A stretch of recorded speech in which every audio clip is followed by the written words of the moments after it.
بسم اللہ الرحمن الرحیم نحمدہ و نصلی علی رسولہ الکریم۔ تو میں کچھ بھی بات کہنے سے پہلے کہوں گا خاکم بدہن،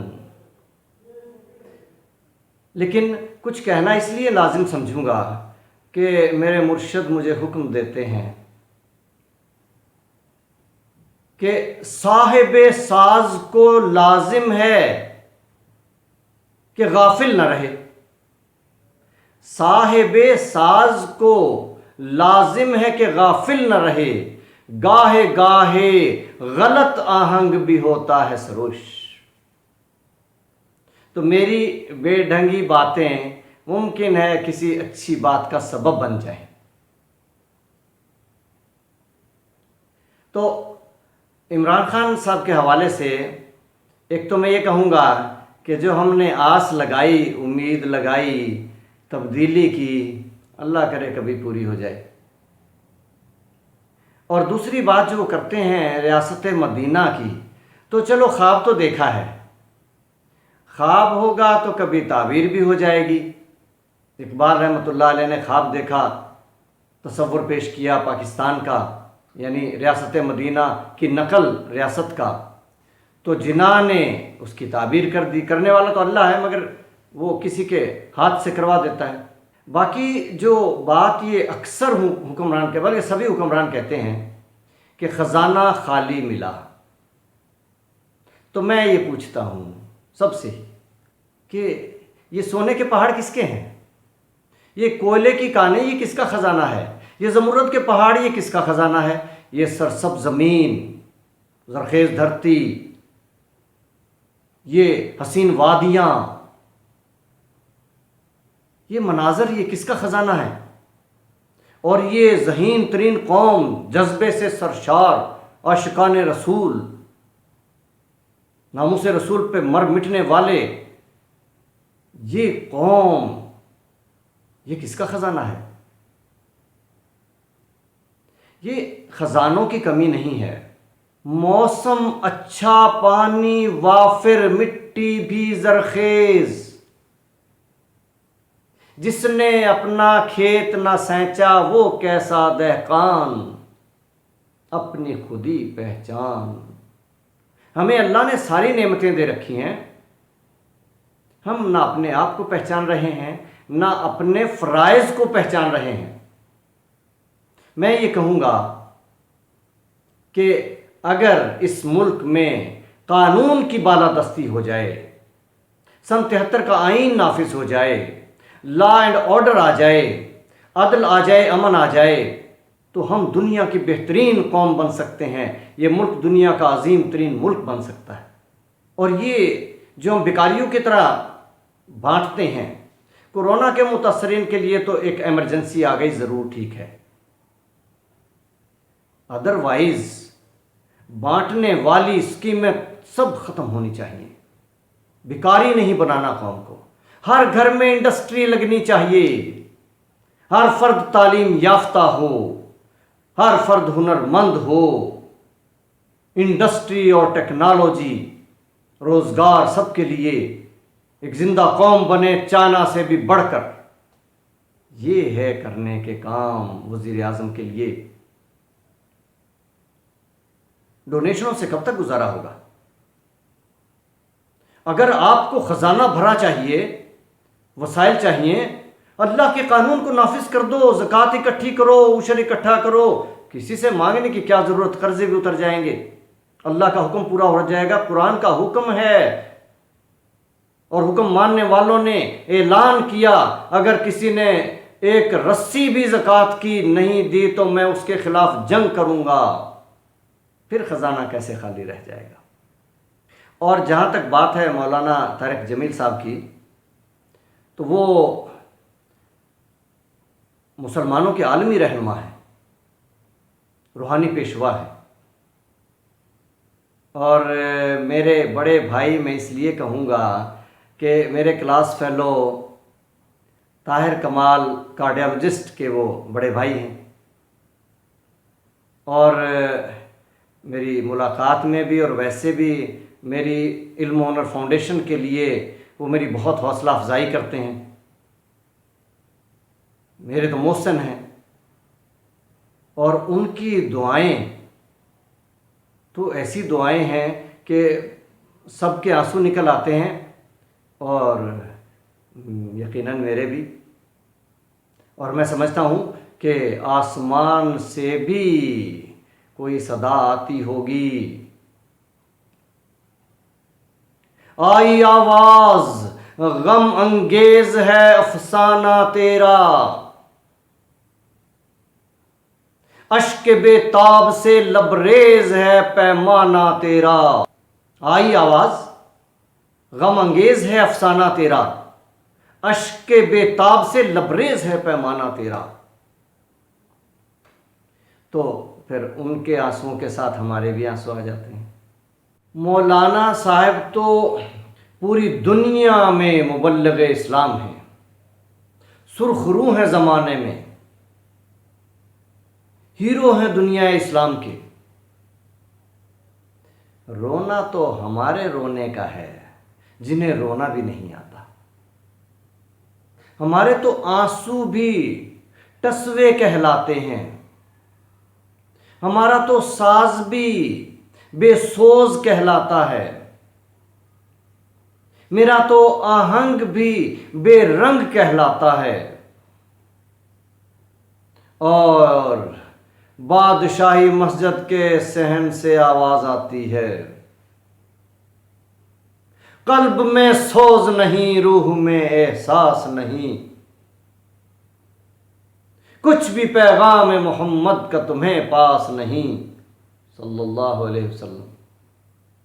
اور سچ ہے، اگر پیغام محمد صلی اللہ علیہ وسلم کا پاس ہوتا تو کلمے کی زمین پہ باطل کا نظام نہ ہوتا، اللہ کی زمین پہ غیر اللہ کا نظام نہ ہوتا۔ ہم تو نہ اپنے آپ کو سمجھے، نہ توحید کو سمجھے، نہ رسالت کو سمجھے، نہ وحدت کی حفاظت کے راز کو سمجھے۔ وحدت کی حفاظت کا ایک ہی راستہ ہے، وحدت کی حفاظت نہیں بے قوت بازو، آتی نہیں کچھ کام یہاں عقل خدا داد۔ ملا کو جو ہے ہند میں سجدے کی اجازت، ناداں یہ سمجھتا ہے اسلام ہے آزاد۔ تو راستہ تو ایک ہی ہے، قوت کا راستہ وحدت کی حفاظت کے لیے، اور قوت کا راستہ تو ایوان اقتدار کا راستہ ہے۔ مگر یہ کام کون کرے؟ کون خدمت خلق کرے؟ کون ووٹ بینک بنائے؟ کون اسمبلیوں میں آئے؟ کون ایوان میں بیٹھ کے فیصلے کرے؟ اور کون قوم کی تقدیر سنوارے؟ لیکن اگر نہیں ہم کریں گے تو ہم مرد حر تو نہیں ہوں گے، اور اگر مرد حر نہیں ہوں گے تو قبول حق ہے فقط مرد حر کی تکبیر۔ اسی لیے ہماری گڑ گڑاہٹ شاید وہاں تک نہیں پہنچ پا رہی، اور اگر پہنچ پا رہی ہے تو پھر جواب آ رہا ہے، ہم تو مائل بے کرم ہیں، کوئی سائل ہی نہیں، راہ دکھلائیں کسے، راہ رو منزل ہی نہیں۔ دیکھو راستہ تو دے دیا، اپنے محبوب کی سنت، طریقہ زندگی اور قرآن کے احکامات، یہی راستہ ہے، راہ تو دکھلا دی۔ پھر بھی جب کوئی منزل کا راہ رو نہیں ہے تو کس کام کی رہنمائی، کس کام کی؟ قرآن تو ہدایت ہے ان کے لیے جو اللہ سے ڈرتے ہیں، اللہ کے حکم مانتے ہیں، اللہ کے احکام کو نافذ کرتے ہیں۔ ہم تو مائل بے کرم ہیں، کوئی سائل ہی نہیں، کلمے کی زمین پہ کلمے کا نظام چاہنے والا، لانے والا، کوشش کرنے والا، محنت کرنے والا، آرزو رکھنے والا، تمنا رکھنے والا، جستجو کرنے والا نظر نہیں آتا۔ اللہ کی زمین پہ اللہ کا نظام لانے والا، اللہ کی خلافت کرنے والا، دنیا کی قیادت کرنے والا، زمانے کی امامت کرنے والا، قوموں کی امامت کرنے والا کوئی نظر نہیں آتا۔ راہ دکھلائیں کسے، راہ رو منزل ہی نہیں۔ ہاں اگر ہو جاؤ متلاشی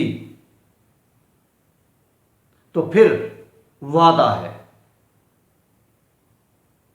کوئی قابل ہو تو ہم شان کئی دیتے ہیں، ڈھونڈنے والوں کو دنیا بھی نہیں دیتے ہیں۔ لیکن ہم تو بے بس، مجبور، بے سہارا بنے پڑے ہیں۔ بلکہ ہم تو یہ آفات کیوں آ رہی ہیں؟ مولانا صاحب فرما رہے تھے اپنی تقریر میں کہ قرآن پاک میں اللہ نے فرما دیا ہے کہ آفات تمہارے گناہوں کے سبب سے آتی ہیں، اور ہم ایسے گناہ گار کہ ہم تو باعث رسوائی پیغمبر ہیں، ہاتھ بے زور ہیں، الحاد سے دل خوگر ہیں، امتی باعث رسوائی پیغمبر ہیں، بت شکن اٹھ گئے، باقی جو رہے بت گر ہیں، تھا ابراہیم پدر اور پسر آزر ہیں، بادہ آشام نئے، بادہ نیا خم بھی نئے، حرم کعبہ بھی نیا، بت بھی نئے، تم بھی نئے، سب کچھ ہی بدل گیا۔ قوت جو وحدت کی حفاظت کر سکے، جس کے لیے حکم دیا گیا کہ دشمن سے مقابلے کے لیے تیار رہو اور اپنے گھوڑے تیار رکھو تاکہ تمہاری ہیبت ان پر رہے، طاقت اور قوت کا درس دیا، حکم دیا، اور ہم ہاتھ بے زور ہیں، الحاد سے دل خوگر ہیں، امتی باعث رسوائی پیغمبر ہیں، بت شکن اٹھ گئے، باقی جو رہیں بت گر ہیں، تھا ابراہیم پدر اور پسر آزر ہیں، بادہ آشام نئے، بادہ نیا خم بھی نئے، حرم کعبہ بھی نیا، بت بھی نئے، تم بھی نئے، سب کچھ بدل ڈالا۔ دیکھیں، اس کا وعدہ ہے مگر مومنوں کے لیے، اور مومن وہ ہیں جو اللہ کی زمین پہ اللہ کا نظام چلاتے ہیں۔ ہمیں اللہ نے اپنا خلیفہ بنا کر بھیجا ہے۔ خلیفہ کا کام ہے بادشاہ کی سلطنت میں بادشاہ کا نظام چلائے، کلمے کی زمین پہ کلمے کا نظام چلائے، اور یہ قوت آتی ہے عشق سے۔ اس لیے ہمیں یہ بھی راستہ بتا دیا گیا ہے کہ قوت عشق سے ہر پست کو بالا کر دے۔ یہ ہماری رسوائیاں، یہ ہماری ذلت و رسوائی، یہ ہماری غلامی کی زنجیریں، محرومی، محکومی، سب کچھ ختم ہو سکتا ہے، ذلت آبرو میں بدل سکتی ہے۔ قوت عشق سے ہر پست کو بالا کر دے، دہر میں اسم محمد سے اجالا کر دے۔ راستہ بھی موجود ہے، اور عشق محمد صلی اللہ علیہ وسلم یہی ہے کہ اللہ کے نبی صلی اللہ علیہ وسلم کا دین دنیا میں آئے، اس طرح آئے کہ زمانہ پکارے، چشم اقوام یہ نظارہ ابد تک دیکھے، رفعت شان رفعنا لک ذکرک دیکھے۔ پھر اللہ کا وعدہ ہے، پھر اللہ کا وعدہ ہے، پکا اور سچا وعدہ ہے کہ محمد سے وفا تو نے تو ہم تیرے ہیں، یہ جہاں چیز ہے کیا لوح و قلم تیرے ہیں۔